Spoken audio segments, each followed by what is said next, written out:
প্রধান শিক্ষক জনাব এ.কে.এম. কামরুল আলম চৌধুরী সম্পর্কে দু চারটি কথা বলার জন্য।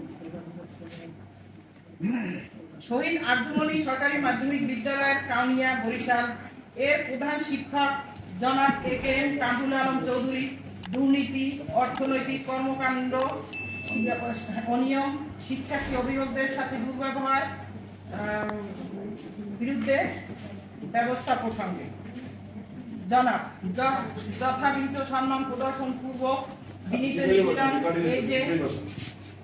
এই যে আমরা শহীদ আরজুমনি সরকারি মাধ্যমিক বিদ্যালয়ের অভিভাবকগণ জানাচ্ছি যে অত্র বিদ্যালয়ের প্রধান শিক্ষক একজন দুর্নীতি পরায়ণ, স্বেচ্ছাচারী, মুক্তিযোদ্ধা প্রজন্ম বিরোধী ও শিক্ষার্থী নির্যাতনকারী ব্যক্তি। তিনি গত নভেম্বর 2023 ইংরেজি এর বার্ষিক পরীক্ষার সময় পঞ্চম শ্রেণীর মেধাবী ছাত্র, যার বয়স 11 বছর 1 মাস, মোহাম্মদ নাহিয়ানকে মিথ্যা অভিযোগে ইংরেজি পরীক্ষা শুরু হওয়ার ঠিক 25 মিনিট পর ষড়যন্ত্র করে বহিষ্কার করে। কিন্তু অন্য শিক্ষার্থীর ক্ষেত্রে এই রকমের ঘটনা ছিল আরো 2-4টি, কিন্তু সেই শিক্ষকরা এভাবে কোনো কিছু করেনি। এই ঘটনাস্থলে নাহিয়ান ও তার মা খুব কান্নাকাটি করে। উক্ত ছাত্রের লেখাপড়া ও মানসিক ভারসাম্য ব্যাপক ক্ষতি হয়। প্রধান শিক্ষক নাহিয়ানের মাকে অপমান করে লাইব্রেরি থেকে তাড়িয়ে দেয়। তারপর থেকে প্রধান শিক্ষক নাহিয়ানের পিছনে লেগে থাকে। এর মধ্যে 2024 জানুয়ারি মাসের শেষের দিকে নাহিয়ানকে লাইব্রেরির বারান্দা থেকে ডেকে এনে প্রধান শিক্ষক তার রুমে নিয়ে জিজ্ঞাসা করে, তুই কিসে পড়, কোন ক্লাসে পড়িস? নাহিয়ান জবাব দেয়, আমি 6ষ্ঠ শ্রেণীতে পড়ি। তোকে তো ইংরেজিতে বহিষ্কার করলাম, তুই কিভাবে 6-এ উঠবি? এ কথা শুনে নাহিয়ান খুব কষ্ট পায় এবং ক্লাসে বসে কান্নাকাটি করে। বাড়িতে গিয়ে ওর মাকে ঘটনা বলে। ওর মা পরের দিন স্কুলে এসে 3 থেকে 4 জন শিক্ষককে বলে যে প্রধান শিক্ষক স্যার আমার ছেলেকে এভাবে বলল কেন। এরপর 2024 6 তারিখে ওই প্রধান শিক্ষক নাহিয়ানকে আবার বাথরুমের কাছ থেকে ধরে এনে মিথ্যা অভিযোগে ফাঁসায় এবং নাহিয়ানের মা ও বাবাকে ফোন দিয়ে লাইব্রেরিতে এনে বলে, আপনি অ্যাপ্লিকেশন করেন, আপনার ছেলেকে টিসি দেব। তারপর তার মা বলে, স্যার কিসের জন্য টিসি দেবেন?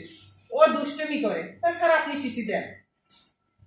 টিসিতে আমি কি লিখবো? প্রধান শিক্ষক বলে, টিসিতে আমি কি লিখবো? আপনি লিখবেন যে ও নাহিয়ান দুষ্টুমি করে। বলছে কেন? আমি এটা লিখতে পারবো না। আমি না লিখলে আপনি কি লিখবেন? আমি কি আপনার চাকরি করি যে এই কথা লিখবো? এরপর এর সাথে কথা, নাহিয়ানের মার সাথে কথা কাটাকাটি হয়। পরে সে বলে, আমি কি স্যার আমাকে এভাবে আপনি অপমান করতে পারেন না, আমরা মুক্তিযোদ্ধার সন্তান এবং আমার ছেলে নাহিয়ান। সে তখন বলে, মুক্তিযোদ্ধাকে আমি পাত্তা দেই না, এর আগেও আমি মুক্তিযোদ্ধার এক সন্তানকে নাতিকে টিসি দিয়েছি, আমি ওইসব মুক্তিযোদ্ধার টুদ্দা মানি না। যাক, এরপরে আবার যার প্রমাণ আছে। এরপরে আবার তাহসিন নামে একটি ছেলেকে, তাহসিন ইসলাম, পিতার নাম মোহাম্মদ তারেকুল ইসলাম, তাকে টিসি প্রদান করে। সে টিসি নিতে চায় না, তারপরও তাকে বলে যে আপনি অ্যাপ্লিকেশন করেন। ওই লাইব্রেরিতে বসে তাকে ফোর্স করে অ্যাপ্লিকেশন দেওয়ার জন্য। তারপর সে উপায়ন্ত না পেয়ে ওখানে বসে কিছু লেখে, এরপর সে টিসি দেয়। ওই ছেলেটা ওই সময় টিসি দিলে কোন স্কুলে পড়বে বলে? ছেলেটাও মানসিকভাবে খুব ভেঙে পড়ে। এভাবে গার্ডিয়ানরাও ভেঙে পড়ে। হয়েছে তার। আর সব সময় সে বলে, আমি জিলি স্কুলে 14 জন আর টিসি দিয়েছি। আসলে মিথ্যা। আসলে সরকার টিসির ব্যাপারটা এখন স্কুল থেকে উঠিয়ে দিয়েছে। কারণ এই টিসি দেওয়ার পরে একটা ছেলে যদি আত্মহত্যা করে, তাইলে এই ছেলেটার দায়ভার কে নেবে বলে? যার কারণে সরকার টিসি এখন উঠিয়ে দিয়েছে। যদি কোনো সন্তান মনে করেন যদি একটু বেশি দুষ্ট বা কোনো অকারেন্স হয়, সেক্ষেত্রে তাকে বাসায় দেওয়া হয়, কিন্তু টিসি দেওয়া হয় না, এসে পরীক্ষা দেয়। কিন্তু ওনার বেলা অন্যটা। উনি কোনো অভিভাবক সাথেই ভালো ব্যবহার করে না। উনি সব সময় অভিভাবককে বিভিন্ন ধরনের সরসাতুরি কথা বলে, অপমান করে, বেইজ্জতি করে, এর প্রমাণ আছে। এছাড়া এর বিরুদ্ধে আরো আছে, যেটা আমি বলতেছি। আরেকটা আছে, ষষ্ঠ শ্রেণীর ছাত্র তৌসিফ রোল 41। সে অতিরিক্ত গরমের জন্য একটা সময় স্কুল পালায় আর কি। তখন তাকে ধরে নিয়ে হেড টিচার পিয়নের হাতে ধরে নিয়ে বলে এক থাপ্পড় মারে এবং ছেলেটা বসে পড়ে। এরপর ওর মাকে খবর দেয়।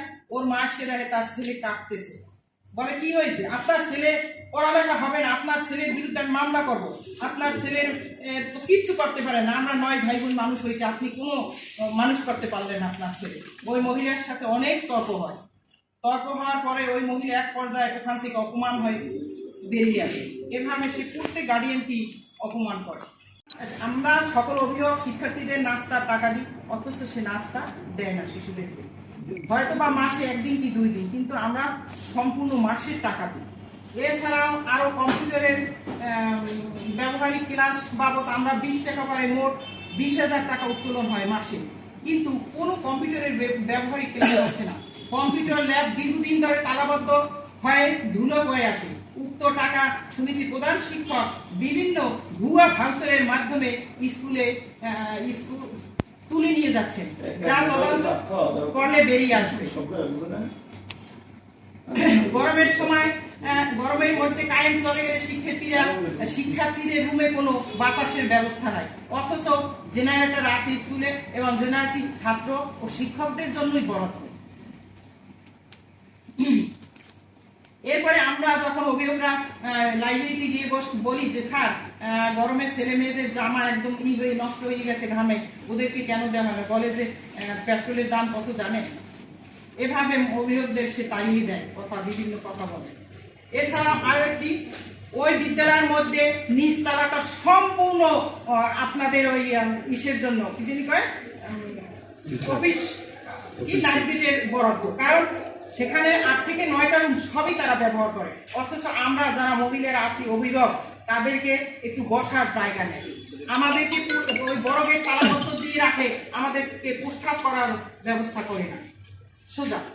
এরপরে ওই রুমের মধ্যে তারা ক্যান্টিন খুলে রয়েছে, সেখানে ওই বাচ্চাদেরকে বাধ্য করে খাওয়ার জন্য পচা বাসি খাবার, তেলা পোকা পড়া, রুনি পড়া, এই সমস্ত খাবার বাধ্য করে সে কেসিকে তালা দিয়ে রাখে, যার কারণে সে বাচ্চারা মানসম্মত খাবার পাচ্ছে না।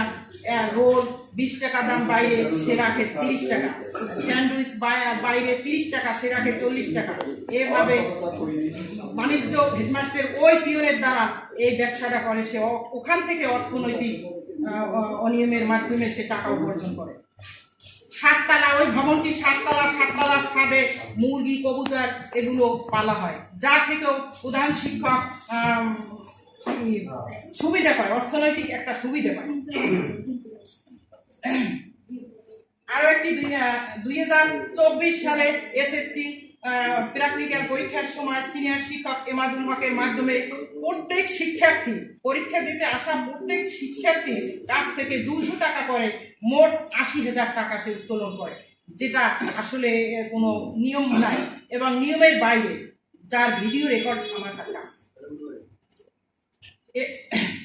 এছাড়াও বিদ্যালয়ের ছাত্রদের অফিসিয়াল কাগজপত্র, প্রত্যয়নপত্র, মার্কশিট, সার্টিফিকেট, বিভিন্ন তথ্য অতিরিক্ত অর্থ সিনিয়র শিক্ষক এমাদুল হকের মাধ্যমে প্রধান শিক্ষক ছাত্র অভিভাবকদের কাছ থেকে টাকা নিয়ে থাকে। বর্তমানে ক্লার্ক জনাব আলমগীর হোসেন আসছে প্রায় 2 মাস, অথচ তাকে কোনো চেয়ার দেওয়া হচ্ছে না, তার কাজ বুঝিয়ে দেওয়া হচ্ছে না। উল্টো দিলে আরো তাকে বলে, আমি কালকেও তার মুখের কথা শুনেছি যে বলছে যে আপনার বিলটা আমি বন্ধ করে দেবো, চেয়ারটি দূরের কথা। আসলে এইরকম অনিয়ম অত্যাচার উনি করে যাচ্ছেন, কারণ মাত্রাও না অনেক বেড়ে গেছে অত্যাচারের। আমরা চাই এর সুষ্ঠু বিচার হোক। এছাড়াও যখন এত কথার পরে আমি যখন বলি আমি মুক্তিযোদ্ধার সন্তান, আমার সাথে আমি এরকম করতে পারেন না, বলছে আমি মুক্তিযোদ্ধা মানি না। আমি এই কারণে আমি মুক্তিযোদ্ধা সংসদে আমি এই অভিযোগটি পাঠিয়েছি। তারাও খুব আমার সাথে বলছে যে আপনি কেন তখনই আসেন না।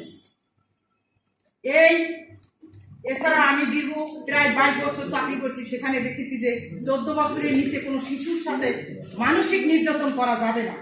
এখানে চাইল্ড সেফটি পলিসিতে সই করা লাগে প্রত্যেকটা চাকরিজীবী মানুষের, সেখানেও লেখা আছে যে 14 বছরের নিচে কোনো ছেলেকে অথবা মেয়েকে মানসিক নির্যাতন করা যাবে না। কিন্তু আমি দেখি যে উনি তো 14 বছর, উনি 8 বছরের শিশুদের সাথে উনি নির্যাতন করে। এর কারণ কি? আমি জবাব চাই আপনাদের প্রধান শিক্ষকের কাছে, আপনাদের মাধ্যমে, ডিসির মাধ্যমে, দেশবাসীর মাধ্যমে।